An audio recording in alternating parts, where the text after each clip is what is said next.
छात्र का जो भी निर्णय होगा देवेंद्र नाथ महतो का हमेशा समर्थन था, है और रहेगा। छात्र जो भी निर्णय लेंगे छात्र के निर्णय के साथ और छात्र के साथ देवेंद्र नाथ महतो लाठी भी खाएगा, जरूरत पड़ेगा एफआईआर भी लेगा, केस भी खाएगा, जेल भी जाएगा, अगर कुर्बानी भी देना पड़ेगा तो देगा, लेकिन छात्र का न्याय हो, राज्य का हित हो, कल्याण हो, ये मेरा सबसे बड़ा सपना है। लेकिन इस बार सरकार जो है बहुत मजबूती के साथ आई है। अरे मजबूती के साथ आई है तो मजबूती के साथ आकर के छात्र का हित करे, खतियान आधारित स्थानीय नीति लागू करे, उसके साथ नियोजन नीति को जोड़े और परीक्षा कैलेंडर जारी करे। सबसे पहले जेपीएससी जेएसएससी में जो अधिकारी पदाधिकारी भ्रष्ट अधिकारी लोग हैं, जो एजेंसी बाहर से आकर के यहाँ जो पहले से ब्लैक लिस्टेड है, भ्रष्टाचार का आरोप है, उस एजेंसी को पहले बदले, यहाँ के अधिकारी पदाधिकारी को खतियानी को पहले यहाँ बैठाए जो जिसका ईमानदार का छवि है, साथ ही साथ अब हम लोग क्या करेंगे? अरे वही तो हम ही करें। हम अगर सदन जाते तो पटक के हम आज सदन के अंदर सबको पटक के रख देते हैं। पटकने से तो सिजिल नहीं अरे होगा रद्द कैसे नहीं होता? बिना आदेश का कोई सिजल रिजल्ट निकलता है क्या? ये साफ साफ सरकार का आदेश से ये रिजल्ट निकला है और सदन जाने के बाद हम पटक के इस सिजल को रोक देते हैं। लेकिन सदन के बाहर भी उतना ही मजबूती से हम आवाज उठाएंगे। छात्र को है, कई पूरे राज्य के छात्रों को इसका दर्द है कि देवेंद्र नाथ महतो को सदन के अंदर जाना चाहिए, क्योंकि एक ऐसा छात्र नेता की पूरे 5 साल सामने से, चाहे जेपीएससी का मामला हो, जेएसएससी का मामला हो, चाहे नीति का मामला हो, सामने से हम सामना किए हैं, संघर्ष किए हैं, लड़े हैं, लेकिन आज दुर्भाग्य हम नहीं पहुंच पाए। इसका हमको दर्द है, तकलीफ है। नमस्कार, जोहार। 2024 का विधानसभा चुनाव खत्म हो गया है और सिल्ली विधानसभा जो एक हॉट सीट बनी हुई थी, वहां से उम्मीदवार थे देवेंद्र नाथ महतो जेएलकेएम से। चुनाव के बाद बातचीत नहीं हुई थी, बातचीत करेंगे। और फिलहाल जो है सीजेएल का मामला भी गर्म हो रहा है। कल हजारीबाग से उलगुलान का आगाज हुआ है और मोमबत्ती लेकर यानी कैंडल मार्च करते हुए छात्र जो है सड़क पर उतरे हैं, विरोध कर रहे हैं रिजल्ट का। अब आगे क्या कुछ होगा, थोड़ी सी बातचीत करेंगे। दादा, जिस चीज़ को लेकर, जिस उम्मीद से आप मैदान में आए थे चुनाव में, उस तरीके का परिणाम जो है आपको नहीं मिला, समीक्षा किए, क्या जानकारी मिली? जी, जो लंबे समय से संघर्ष करने के बाद जो चुनावी मैदान में उतरे थे और चुनावी के समय में चाहे जिस किसी का सर्वे का बात करें, state government, central government, media survey, कई एजेंसी, सर्वे एजेंसी के द्वारा जो सर्वे किया गया रिपोर्ट था, सब में 1 नंबर में थे, लेकिन परिणाम वैसा आया नहीं। उसके बाद जब समीक्षा किए तो समीक्षा के हार के कारण को ढूंढने का प्रयास किए, प्रखंडवार समीक्षा बैठक किए, सोनातू प्रखंड, राहे प्रखंड, सिल्ली प्रखंड और जोन के जो पंचायत है उस पर भी किए, तो कई चीज़ें सामने आया। पहला तो ये सामने आया कि चूँकि हम लोग एक नए फ्रेश नौजवान लोग हम लोग चुनावी मैदान में उतरे थे, हम लोग का चुनाव का बहुत ज़्यादा अनुभव नहीं था, लेकिन अनुभव तो था।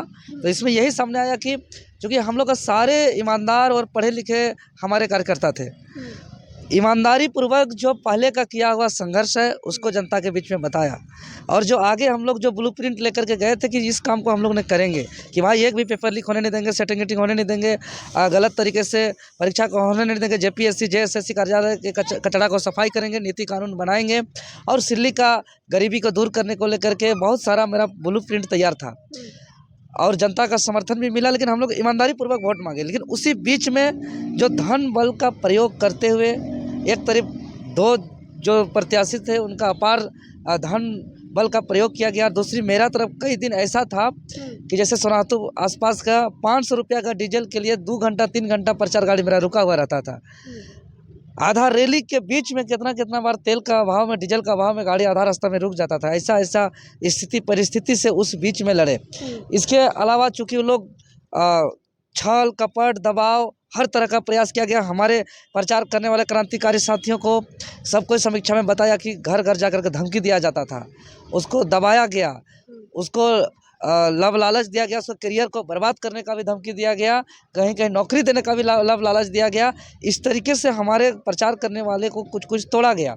उसके बाद जनता को वो लोग बहुत दिग्भ्रमित किए धन बल के दम पर। ये कई मुख्य कारण है, और मुख्य कारण इधर से भी हम लोग का मैनेजमेंट में और कुछ तरीका अपनाना चाहिए था, जो हम लोग समय के अभाव से हम लोग उसको नहीं अपना पाए। लेकिन इस चुनाव से कुछ सीखने को तो मिला, बहुत कुछ सीखने को मिला। कम से कम वहाँ पे एकदम इम्पोर्टेंट से इम्पोर्टेंट, वेरी इम्पोर्टेंट, और कम से कम 2 सभा की ज़रूरत था हमारे केंद्रीय अध्यक्ष जी का। हाँ, लेकिन समय के अभाव से वो भी नहीं हो पाया। साथ ही साथ हम लोग का और स्ट्रेटजी पे काम करने का हम लोग प्लान था, जो हम लोग धरातल पे नहीं कर पाए। हम लोग हालांकि प्लान तैयार किए थे और हम लोग का जो भी वोटर्स था उन लोग को दिग्भ्रमित कर दिया। बहुत झूठा प्रचार किया गया हम लोग के खिलाफ, फिर भी हम लोग उसको जो है कि ईमानदारी पूर्वक ही हम लोग अपना वोट मांगे। क्या क्या झूठा आरोप लगाया गया खुद हमारे ऊपर, हमारे टीम के ऊपर, हमारे संगठन के ऊपर, हमारे केंद्रीय अध्यक्ष जी के ऊपर, सबके ऊपर मैंने झूठ मूठ का गलत आरोप लगाया गया। फिर भी उस बीच में हम लोग जो है कि 42,000 लगभग आसपास का हम लोग आशीर्वाद प्राप्त करके आए हैं। हालांकि मेरा इच्छा था, मेरा सपना था कि जो बुलंद आवाज़ हम सड़क पे करते थे वो बुलंद आवाज़ हम सदन के अंदर हम दहाड़ेंगे और हर हाल में हम खतियान आधारित स्थानीय नीति, नियोजन नीति को लागू करेंगे। और इस तरीके का अगर सीजीएल को जब आंदोलन हम लोग शुरू से करते आ रहे हैं, ऐसा नहीं कि रिजल्ट आने के बाद कोई फेल किया तो फेल होने के बाद आंदोलन की बात नहीं है, शुरू से करते आ रहे हैं। अगर इस तरीके का रिजल्ट करता हम सदन जाते तो आज हम कैमरा में बोल रहे हैं कि हम उठा के पटक देते, चाहे कोई भी मुख्यमंत्री होता। इतना मेरा गुस्सा लग रहा है सीजीएल पर। और एक सवाल है कि जैसे जयराम महतो जी से हम उस दिन बातचीत किए थे, शपथ ग्रहण समारोह था, आए हुए थे। हमने कहा कि आप किधर जा रहे हैं, मतलब किसको समर्थन कीजिएगा या आप अकेले रहकर आवाज़ उठाइएगा। तो उनका कहना है कि हम 6 महीना तक देखेंगे सरकार किस तरीके से काम करती है, उसके बाद हम ये कह सकते हैं। तो आप क्या कीजिएगा? आप लोग तो 5 साल देखे कि किस तरीके से काम किया सरकार, फिर आप भी 6 महीना तक देखिएगा, उसके बाद सड़कों पर छात्रों के साथ आइएगा, या फिर जो सीजीएल का मामला उठा है उसको लेकर आप कुछ एक्शन लीजिएगा? देखिए, चूँकि हम लोग का एक झारखंड लोकतांत्रिक क्रांतिकारी मोर्चा हम लोग का पार्टी बन गया है, वो हमारे केंद्रीय अध्यक्ष हैं, हम केंद्रीय वरीय उपाध्यक्ष हैं। पार्टी का जो निर्णय होगा तो उस निर्णय को तो हम पालन करेंगे ही करेंगे, लेकिन जो छात्र का दर्द है, पीड़ा है, तकलीफ है, जो रिजल्ट परिणाम आया और रिजल्ट परिणाम में एक ऐसा रिजल्ट है कि झारखंडियों का बहुत कम सिलेक्शन हुआ है और इस लड़ाई को हम शुरू से लड़ते आए हैं, तो इस लड़ाई को हम लड़ेंगे। और क्योंकि जिस दिन रिजल्ट आया, झारखंड में परीक्षा फल परिणाम होता है और अदर स्टेट में मिठाई बांटा जाता है, ये कैसा प्रदेश है, ये सोच से परे है। जिस स्टेट का आपका रिजल्ट जारी हुआ, हमने पूरा सभी जिला से लगभग फोन आया, देवघर से आया, दुमका से आया, गोड्डा से आया, आपका धनबाद, बोकारो, रामगढ़, हजारीबाग, हर जगह से आया। मतलब जो पढ़ाई कर रहे हैं, जहाँ लॉज, हॉस्टल, लाइब्रेरी में रिजल्ट आने के बाद जहाँ खुशियाँ होना चाहिए स्टूडेंट का, वहाँ मातम छाया हुआ है। सब लोगों के आँख से आंसू बह रहा है। राज्य के स्टूडेंट पागल हो गए, पागल, दिमाग काम नहीं कर रहा है, ऐसा स्थिति हो गया है इस रिजल्ट परिणाम से। रिजल्ट के साथ कट ऑफ जारी नहीं करना, मार्कशीट को पब्लिक डोमेन में जारी नहीं करना, साबित होता है कि सेटिंग गेटिंग हुआ है। और इस बीच में अभी देखें कि मामला कोर्ट पर है। जेएसएससी आयोग ने इस बात को प्रेस मीडिया के समक्ष कहा था कि जब तक कोर्ट का निर्णय नहीं आएगा हम रिजल्ट को प्रकाशित नहीं करेंगे। दूसरी तरफ मंत्रिमंडल का अच्छा से इधर विस्तार भी नहीं हुआ है, सरकार आए हुए स्थिर भी बढ़िया से नहीं हुई है और तुरंत आनन फानन में रिजल्ट दे देना, कोर्ट में उधर मामला लंबित है, उसके बावजूद जल्दीबाजी करना, ये कहीं ना कहीं सेटिंग गेटिंग का बुआ रहा है। और यह सेटिंग गेटिंग हुआ है, यह जांच का विषय है। हम तो कहेंगे कि अभी डॉक्यूमेंट वेरिफिकेशन को रोका जाए और एक जांच किया जाए और जो छात्र का एक प्रतिनिधि मंडल बनाया जाए, 5 प्रमंडल 24 जिला का, और एक टास्क फोर्स का गठन किया जाए सबसे पहले स्टूडेंट का मामला को क्लियर करने के लिए। और उस टास्क फोर्स कमेटी में विपक्ष के भी हों, पक्ष से भी हों, सरकार से भी हों, अधिकारी पदाधिकारी हों, जेपीएससी जेएसएससी के अधिकारी पदाधिकारी हों, कुछ टेक्निकल एक्सपर्ट हों, कुछ साइबर एक्सपर्ट हों, और वो टास्क फोर्स कमेटी का और छात्र आयोग का सीधा वार्ता हो, सीधा संवाद हो, और जो भी छात्र का परेशानी है इसको तत्काल निदान किया जाए। अगर इस चीज़ को नहीं किया जाता है तो हम लोग चुप बैठने वाले नहीं हैं, हम लोग उसी तेवर पे लड़ेंगे।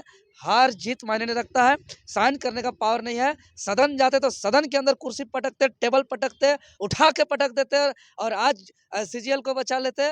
लेकिन जो ताकत सड़क पर दिखाना है अब उसको दिखाएंगे। छात्र चाह रहे हैं कि जिस दिन से डॉक्यूमेंट वेरिफिकेशन होनी है, डेट दिया हुआ है, उस दिन वो लोग जेएसएससी ऑफिस घेराव करना चाह रहे हैं, ताकि वो प्रोसेस जो है वो आगे ना बढ़ पाए।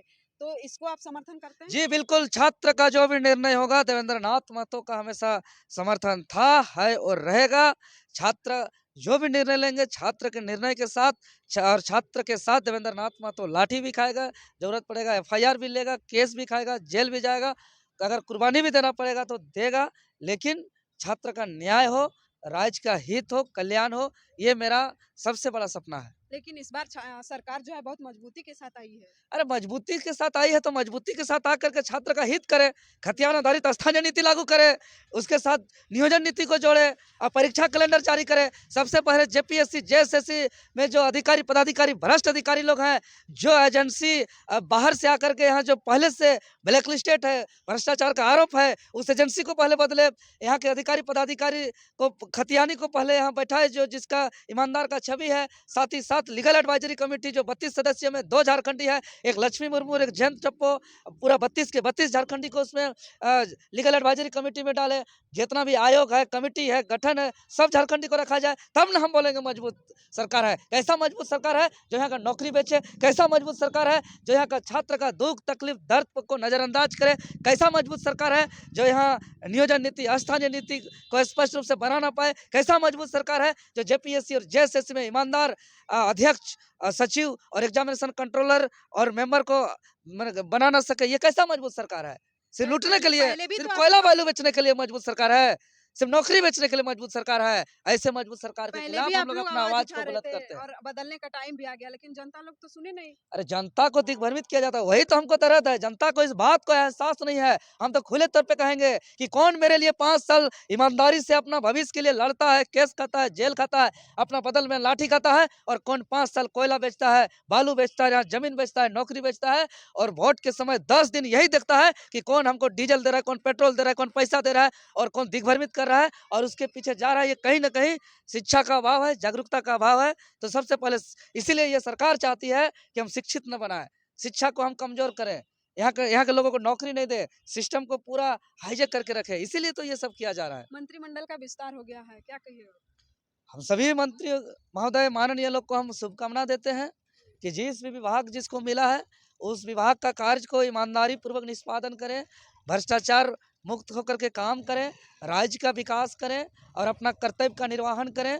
और सभी कोई मिल करके, जितने भी सदन में गए हैं, पक्ष और विपक्ष सब कोई मिल करके, राज्य के अंदर सबसे जरूरी है खतियान आधारित स्थानीय नीति, नियोजन नीति, ओबीसी का 27% रिजर्वेशन, यहाँ का सरना कोड, यहाँ का पेशा कानून, ये जो मूल चीज़ है, यहाँ का सीएनटी एक्ट को सख्ती से पालन कराना, और यहाँ के जेपीएससी जेएसएससी के भ्रष्टाचार को खत्म करना, यहाँ का गरीबी को दूर करना, यहाँ के जितने भी खनिज संपदा है यहाँ उसका संरक्षण करना, और जितने भी इंडस्ट्री फैक्ट्री में जो मजदूर काम करते हैं उसको अब ये शोषण किया जा रहा है। अस्थायी मजदूर को कंपनी का नाम बदल करके नौकरी से बाहर किया जा रहा है, कैजुअल में बहाली किया जा रहा है, और जब चाहे तब उसको निकालने का धमकी दिया जा रहा है। आउटसोर्सिंग के माध्यम से यहाँ शोषण किया जा रहा है, उसका रेन्युअल नहीं किया जा रहा है। ये सब अस्थायी किया जाए और किसी के साथ अन्याय न हो, ये सभी पक्ष विपक्ष मिल करके अच्छे से काम करें। अभी देखिए लेब वाले कॉन्ट्रैक्टर लोग का कॉन्ट्रैक्ट खत्म हो गया, आज उनका रेन्युअल नहीं हो रहा है, आज हमसे संपर्क कर रहे हैं। आज देखिए आपका कई ऐसे इंडस्ट्री फैक्ट्री से लगातार फोन आ रहा है कि कैजुअल लोग का जब चाहे तब निकाल रहा है, और अस्थायी लोग को कंपनी का भी टाटीसिले में 8 महीने से आंदोलन में है। एक सिद्धार्थ झावर अपने बेटा ने अपना बेटा यशवर्धन झावर को अपना ही कंपनी, उसी का मशीन, उसी का गाड़ी, उसी का घर, उसी का बिजली बिल और नाम दूसरा एग्जाम्पलर कर दिया, और सारे अस्थायी कर्मी को बाहर कर दिया गया बकाया वेतन भुगतान किए बिना, और कैजुअल पे काम करा रहा है। उस कैजुअल को भी जब चाहे तब निकाल दिया जा रहा है। इस तरीके का शोषण पूरे राज्य स्तर में चल रहा है, इस सबको खत्म किया जाए। जो स्टूडेंट सीजीएल को लेकर बहुत परेशान है, कभी कभी तो आपके ऊपर और जयराम को कह रहे हैं कि जयराम जी जीत गए, देवेंद्र जी हार गए, और सीजीएल का रिजल्ट भी आ गया, अब हम लोग क्या करेंगे? अरे वही तो हम ही करें। हम अगर सदन जाते तो पटक के हम आज सदन के अंदर सबको पटक के रख देते हैं। पटकने से तो सीजीएल नहीं अरे होगा रद्द क्या? कैसे नहीं होता? बिना आदेश का कोई सीजल रिजल्ट निकलता है क्या? ये साफ साफ सरकार का आदेश से ये रिजल्ट निकला है, और सदन जाने के बाद हम पटक के इस सीजल को रोक देते हैं। लेकिन सदन के बाहर भी उतना ही मजबूती से हम आवाज उठाएंगे। लेकिन छात्र को हम निवेदन किए थे कि सबको सिल्ली आकर के एक छात्र नेता को भेजिए सदन, लेकिन छात्र भी समय पर किधर किधर दौड़ जाते हैं चुनाव के समय। इसका अफसोस हमको है, आज दर्द है हमको। और चूंकि हम छात्र का दर्द और मेरा दर्द में जरा सा भी अंतर नहीं। छात्र का दर्द पीड़ा को हम अपना दर्द पीड़ा मान करके आज संघर्ष के दौरान हटवार जेल तक गए। इस बदन पर कितना बार मरते मरते बचे हैं, ऐसा लाठी खाए। आज हर थाना में FIR दर्ज है, लेकिन आज सदन तक हम पहुंच नहीं पाए। तो इस चीज़ का तकलीफ तो कई छात्रों को है, कई पूरे राज्य के छात्रों को इसका दर्द है। क्या देवेंद्र नाथ महतो को सदन के अंदर जाना चाहिए, क्योंकि एक ऐसा छात्र नेता कि पूरे 5 साल सामने से, चाहे जेपीएससी का मामला हो, जेएसएससी का मामला हो, चाहे नीति का मामला हो, सामने से हम सामना किए हैं, संघर्ष किए हैं, लड़े हैं। लेकिन आज दुर्भाग्य हम नहीं पहुंच पाए, इसका हमको दर्द है, तकलीफ है। छात्र नेता और जेएलकेएम के वरीय उपाध्यक्ष देवेंद्र नाथ महतो से बातचीत हो रही थी। इन्होंने कहा कि इस जेल का जो मामला उठ रहा है यानी आंदोलन को लेकर उनका ये पूर्ण समर्थन करते हैं और आने वाले समय में जो है बहुत ही जोर शोर से उनका आंदोलन जो है रांची की सड़कों पर भी दिखाई देगी। इनका आश्वासन ये रहा।